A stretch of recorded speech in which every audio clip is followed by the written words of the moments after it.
پھر تعلیم کے دروازے بھی مسلمانوں پر بند کیے گئے. مسلمان جو جب برصغیر کے اندر مسلمانوں کی حکومت تھی تو عربی اور فارسی کی تعلیم اور مسلمان تعلیمی میدان میں آگے تھے، لیکن اب انہوں نے اپنے انگلش میڈیم اسکول اور جو ہے مغربی تعلیم دینا شروع کی، تو مسلمانوں کے لیے تعلیم کے دروازے بھی بند کیے. معاشی اور معاشرتی میدان میں بھی انہیں پیچھے چھوڑا. مسلمانوں کے مساجد اور مدرسوں کو بند کر دیا گیا، یہاں تک کہ مسلمانوں کی جو مساجد تھیں، مدرسے تھے، انہیں استبل بنا دیا گیا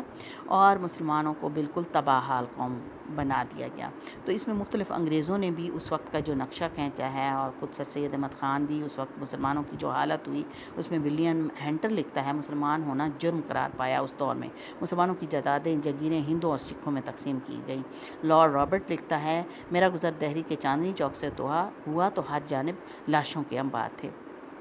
اور وہ لکھتے ہیں کہ جب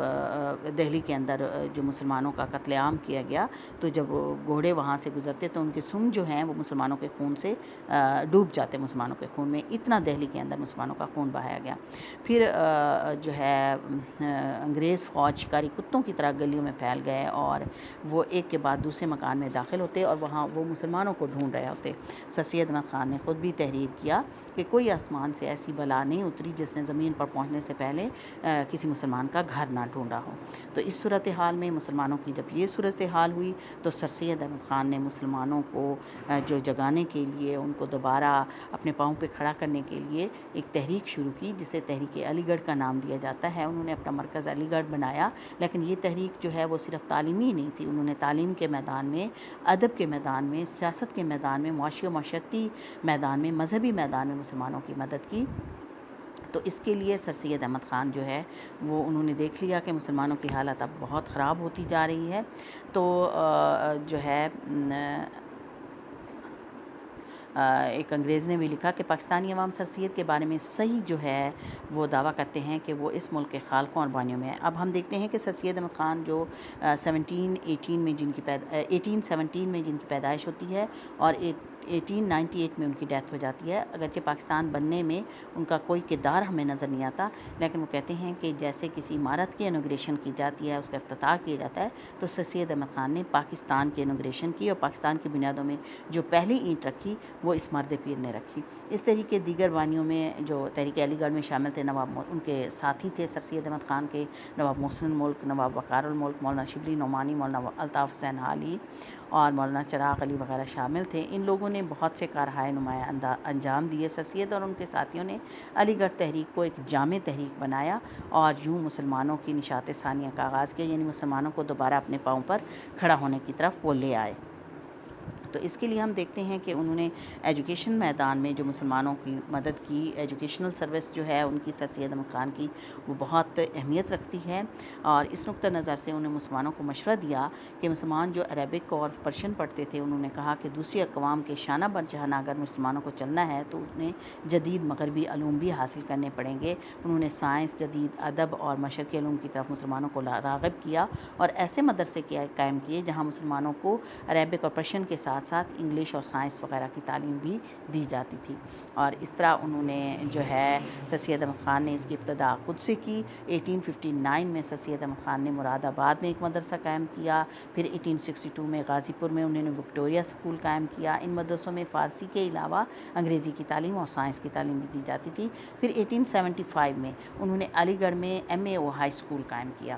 اور ایم اے او ہائی اسکول جو ہے وہ بہت اہمیت رکھتا ہے پاکستان کی تحریک میں بھی، یہ مرکز رہا. اور ایم اے او ہائی اسکول 1875 میں، اور آفٹر 2 ایئرس یعنی صرف 2 سالوں کے بعد 1877 میں اس کو کالج کا درجہ دیا گیا، ایم اے او کالج بنایا گیا. سر سید احمد خان اسے یونیورسٹی کا درجہ دینا چاہتے تھے، لیکن ان کی زندگی میں یہ نہ ہو سکا. 1920 میں علی گڑھ کو یونیورسٹی کا درجہ دیا گیا اور اسے علی گڑھ یونیورسٹی کا نام دیا گیا. ان اداروں میں جو ہے انگریز جیسے آرچ بورڈ اور آرنلڈ وغیرہ بھی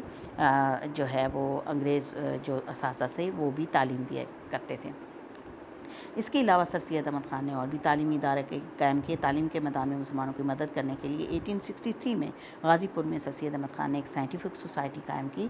اس ادارے کا کام یہ ایک مطلب تعلیمی ادارہ تو نہیں تھا، لیکن اس ادارے کا کام کیا تھا کہ انگلش کی کتب کو، جو امپورٹنٹ کتب سائنس اور ادب کے حوالے سے تھی، ان کو اردو میں ترجمہ کرنا، یعنی ان کو اردو کی انگلش کتب کا اردو میں ٹرانسلیٹ کرنے کے لیے انہوں نے یہ ادارہ قائم کیا. 1876 میں جب آپ نے اپنا مرکز جو ہے علی گڑھ کو بنایا تو 1876 میں وہاں آپ نے اس سوسائٹی کو شفٹ کیا اور اس کا دفتر علی گڑھ بنا دیا گیا. سر سید احمد خان نے نئی نسل کو انگریز زبان سیکھنے کی ترغیب دی، جدید مغربی علوم سیکھنے کی. یوں دیکھتے ہی دیکھتے مغربی ادب، سائنس اور دیگر علوم کو جو ہے اردو زبان میں منتقل ہو گئی، اور سوسائٹی کی خدمات کے لیے آپ نے جب عام فہم یعنی لوگ اردو جانتے تھے تو انگلش کتب کو اردو میں ترجمہ کیا. 1886 میں سر سید احمد خان نے ایک ادارہ قائم کیا، محمدن ایجوکیشنل کانفرنس. اس ادارے کے نام سے ظاہر ہے کہ یہ ایجوکیشن کے میدان میں مسلمانوں کی مدد کرنا چاہتا تھا. تو سر سید احمد خان کہتے تھے کہ میں نے ابتدا کر دی، میں نے چند ادارے قائم کیے، لیکن پورے برصغیر میں مسلمانوں کے لیے تعلیمی اداروں کی ضرورت ہے، لہٰذا پورے برصغیر میں مسلمانوں کے لیے تعلیمی ادارے قائم کرنے کے لیے انہوں نے اس محمدن ایجوکیشن کانفرنس کی ابتدا کی، اور اس کی مدد سے انہوں نے اوورآل پورے برصغیر میں تعلیمی سرگرمیوں کا آغاز کیا. اس کا سالانہ اجلاس ہوتا اور پورے برصغیر سے جو بڑے بڑے عمائدین تھے وہ اس میں شرکت کرتے. اسی ایجوکیشن کانفرنس کے تھرو ہی جو لاہور کا اسلامیہ کالج، کراچی میں سندھ مسلم مدرسہ، پشاور میں اسلامیہ کالج، کانپور میں حلیم کالج، یہ سارے اسی محمدن ایجوکیشنل کانفرنس کے تھرو ہی قائم ہوئے سر سید کی کوششوں سے. اور اس کے علاوہ سر سید احمد خان نے ایجوکیشن کانفرنس، جو محمدن ایجوکیشن کانفرنس تھی، اگرچہ وہ ایجوکیشن لیول کے لیے ہوتی تھی، لیکن اس میں جب بڑے بڑے عمائدین شرکت کرتے تو وہ مسلمانوں کے اور مسائل بھی ڈسکس کرتے، جیسا کہ ثقافتی، معاشی، معاشرتی، مذہبی، سیاسی میدان میں بھی وہ اسے ڈسکس کرتے. ہم آگے دیکھیں گے کہ اسی محمدن ایجوکیشن کانفرنس کے سالانہ اجلاس میں ہی 1906 میں مسلم لیگ کا قیام ہوا. مسلمانوں کی سیاسی پارٹی یہیں سے ہی اس کی ابتدا ہوتی ہے. پھر ہم دیکھتے ہیں کہ سر سید احمد خان نے ادبی میدان میں بھی، کیونکہ وہ خود ایک جو ہے وہ مصنف بھی تھے اور جو ہے وہ لکھاری تھے، بہت سے مضامین انہوں نے لکھے، بہت سے موضوعات پر انہوں نے قلم اٹھایا. اس کے علاوہ ان کے ساتھیوں نے، ان کے ہم عصر ساتھیوں نے بھی ان کے کہنے پر، جیسا کہ مولانا حالی نے مسدس حالی لکھی تو سر سید کے بیک اپ کرنے پر، سر سید کے کہنے پر ہی انہوں نے لکھی. سر سید نے خود بہت سی کتابیں لکھی، جیسے اسرار الصنادید ہے، تبیین الکلام ہے، عین اکبری ہے، تفسیر قرآن پاک ہے، خطابات احمدیہ ہے، رسالہ تہذیب الاخلاق ہے، رسالہ اسباب بغاوت ہند ہے. اسی طرح ان کے جو ساتھی تھے مولانا شبلی نعمانی، ان کی کتب جو ہے وہ بہت مشہور ہوئیں آج بھی، جیسے شبلی نعمانی کی سیرت النبی، الفاروق، الغزالی، اور جو ہے اور بہت سی کتب انہوں نے لکھی. ڈپٹی نذیر احمد کی میرات العروس، توبۃ النصوح، ابن الوقت، مولانا حالی کی مسدس حالی، حیات جاوید اور دیوان حالی وغیرہ، یہ بہت امپورٹنٹ اس زمانے کی کتب تھیں، اور ادبی خدمات بھی انہوں نے انجام دی. سر سید احمد خان نے مسلمانوں کو معاشرتی اور معاشی میدان میں بھی خدمت کی. انہوں نے رسالہ اسباب بغاوت ہند لکھا، جس میں انہوں نے انگریزوں کو یہ باور کرانے کی کوشش کی کہ صرف مسلمان ہی 1857 کی جنگ آزادی کے جو ہے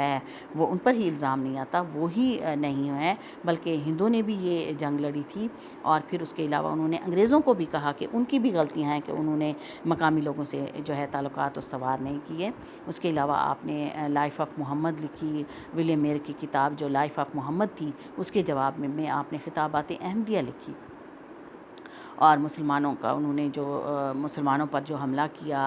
جو لائف آف محمد لکھ کے ان کی مسلمانوں کے خلاف انہوں نے وہ کتاب لکھی، تو سر سید احمد خان نے خطابات احمدیہ لکھ کر اس کا جواب دیا. اور مسلمانوں اور حکومت کے درمیان انہوں نے تعلقات بہتر بنانے کے لیے رسالہ اسباب بغاوت ہند بھی لکھا. اور اس کے علاوہ انہوں نے مسلمانوں کی بڑی تعداد میں ملازمتوں سے جو دروازے انہوں نے بند کیے، انہوں نے نئے سرے سے جو ہے مسلمانوں کو ملازمتوں میں بھی لے آئے، اور ان کے خلاف، مسلمانوں کے خلاف جو انتقامی کارروائی کی گئی، انہوں نے انگریزوں کے ساتھ مسلمانوں کے تعلقات صحیح کیے تاکہ مسلمانوں کو بھی تمام میدانوں میں مدد مل سکے. اس کے علاوہ سر سید احمد خان نے مسلمانوں کی سیاست کے میدان میں بھی مدد کی. سر سید احمد خان نے شروع میں مسلمانوں کو مشورہ دیا کہ وہ سیاست سے دور رہیں، کیونکہ انہیں پتہ تھا کہ جب وہ سیاست میں اگر فوراً ہی قدم رکھتے ہیں 1857 کے بعد تو انگریز انہیں کچل دیں گے، کہ وہ انگریزوں کو یہ سمجھ آئے گا کہ مسلمان اپنا کھویا ہوا اقتدار دوبارہ حاصل کرنا چاہتے ہیں. تو انہوں نے مسلمانوں اور انگریزوں میں اختلافات ختم کیے اور انہوں نے مسلمانوں سے کہا کہ ابھی سیاست میں قدم نہ رکھیں، لیکن مسلمانوں کے جو سیاسی مسائل ہوتے تھے ان کو حل کرنے کے لیے سر سید احمد خان خود آواز اٹھاتے تھے۔ جب ہندوں نے اردو ہندی کانٹروورسی شروع کی 1867 میں، تو اس پر بھی سر سید احمد خان نے خود آواز اٹھائی، ہندوں نے تحریک چلائی کہ اردو کی جگہ پہ ہندی رائج کی جائے، تو اس پر سر سید احمد خان نے جو ہے وہ خود اس کو جو ہے مسلمانوں کے حق میں انہوں نے آواز اٹھائی، اردو کے حق میں آواز اٹھائی۔ پہلے سر سید احمد خان ہندوؤں کے لیے بھی کام کرتے تھے، لیکن یہاں سے ان کا وہ ہندوؤں سے بد دل ہوئے، انہیں احساس ہوا کہ ہندو مسلمانوں کے ساتھی نہیں ہو سکتے۔ اس کے علاوہ سر سید احمد خان ہی تھے جنہوں نے مسلمانوں کے لیے پہلی دفعہ نیشن کا لفظ، قوم کا لفظ استعمال کیا، اور دو قومی نظریے کی بنیاد ڈالنے والے بھی سر سید احمد خان تھے، اور اس طرح مسلمانوں کو ایک قوم کی حیثیت سے اجاگر کروا کے سیاسی میدان میں مسلمانوں کا ایک مقام انہوں نے دلوایا، مسلمانوں کے لیے علیحدہ قوم ثابت کی۔ جیسا کہ ہم دیکھتے ہیں کہ حضرت مجدد الافسانی نے بھی کہا تھا کہ ملت ما جداگانہ است، اور اس بات کو آپ نے آگے بڑھایا، اور سر سید احمد خان نے ہندوستان کے اندر جو ہندو کہتے تھے کہ یہاں ایک قوم بستی ہے، آپ نے انہیں بتایا کہ نہیں، یہاں دو مین قومیں بستی ہیں اور دوسری قوم مسلمان ہے۔ یہاں سے دو قومی نظریے کا بھی بنیاد بھی انہوں نے رکھی، اور مسلمانوں کو علیحدہ قوم کی حیثیت سے انہوں نے جو ہے روشناس کروایا۔ اور اس کے علاوہ ہم دیکھتے ہیں کہ سرکاری ملازمتوں میں مسلمانوں کے لیے جو دروازے بند تھے ان کو کھلوایا، جیسا کہ ہندو چاہتے تھے کہ مقابلے کا امتحان کھلا امتحان ہو جس میں مسلمان بھی حصہ لیں، لیکن سر سید احمد خان نے کہا کہ مسلمان تعلیم کے میدان میں پیچھے ہیں، لہٰذا انہوں نے کہا کہ کوٹا رکھا جائے، مسلمانوں کے لیے علیحدہ کوٹا سسٹم ہو، مسلمانوں کی سیٹوں پر مقابلہ ہونا چاہیے، ہندوں کی سیٹوں پر مقابلہ ہونا چاہیے، اور انہوں نے ہر میدان میں مسلمانوں کی مدد کی۔ جیسے کہ ہندو چاہتے تھے کہ یہاں برطانیہ کی طرز کی جمہوریت ہو جس میں اکثریت کی حکومت ہوتی ہے، تو سر سید احمد خان نے اس کے خلاف بھی آواز اٹھائی کہ جو جمہوریت ہے وہ وہاں کامیاب ہوتی ہے جہاں ایک قوم بستی ہے، یہاں پہ دو قومیں بستی ہیں، لہٰذا اگر جمہوریت کا وہ نظام رائج کیا جائے جو کہ برطانیہ کے اندر ہے، وہاں تو ایک قوم بستی ہے، تو یہاں دوسری قوموں کا استحصال ہوگا۔ انہوں نے مسلمانوں کی علیحدہ پہچان کروائی، اور ہم دیکھتے ہیں کہ سر سید احمد خان مسلمانوں کو سیاست سے دور رکھنا چاہتے تھے، لیکن ہم دیکھتے ہیں کہ جب 1885 میں انگریزوں کے A.O. ہیوم نے جو ہے انڈین نیشنل کانگریس کی بنیاد رکھی، ایک انگریز نے یہ ایک پولیٹیکل پارٹی بنائی، لیکن آہستہ آہستہ سر سید نے دیکھ لیا کہ اس پہ ہندو چھاتے جا رہے تھے، تو سر سید احمد خان کو اس وقت بھی پتہ چل گیا کہ کانگریس ایک دن ہندو کی جماعت بنے گی، تو سر سید کی پالیسیوں کی وجہ سے انہوں نے مسلمانوں کو اس میں شامل ہونے سے روکا، اور ہم بجا طور پر وہ کہہ سکتے ہیں کہ سر سید پاکستان کے بانیوں میں تھے، اگرچہ 1947 تک وہ نہیں تھے، لیکن انہوں نے پاکستان کی بنیاد رکھی۔ مولوی عبدالحق جنہیں ہم بابائے اردو بھی کہتے ہیں، انہوں نے سر سید کی قومی اور سیاسی خدمات کے حوالے سے بہت اچھی بات کی کہ قصر پاکستان کی بنیاد میں پہلی اینٹ رکھنے والا اسی مرد پیر نے ہی پہلی اینٹ رکھی، یعنی انہیں مرد پیر بوڑھا شخص، یعنی انہوں نے کہا کہ قصر پاکستان کی جو پہلی اینٹ رکھنے والے ہیں وہ سر سید احمد خان ہیں، یعنی اس کی انوگریشن کرنے والے، اس کا افتتاح کرنے والے، اس کی بنیادوں میں جو پہلی اینٹ رکھی وہ سر سید احمد خان نے رکھی۔ اس طرح سر سید احمد خان نے علی گڑھ تحریک میں مسلمانوں کا ساتھ دیا، نہ صرف تعلیم کے میدان میں بلکہ معاشی، معاشرتی، مذہبی، ادبی، سیاسی میدان میں بھی انہوں نے مسلمانوں کی مدد کی۔ یہ سر سید احمد خان کی تحریک علی گڑھ تھی۔ اوکے۔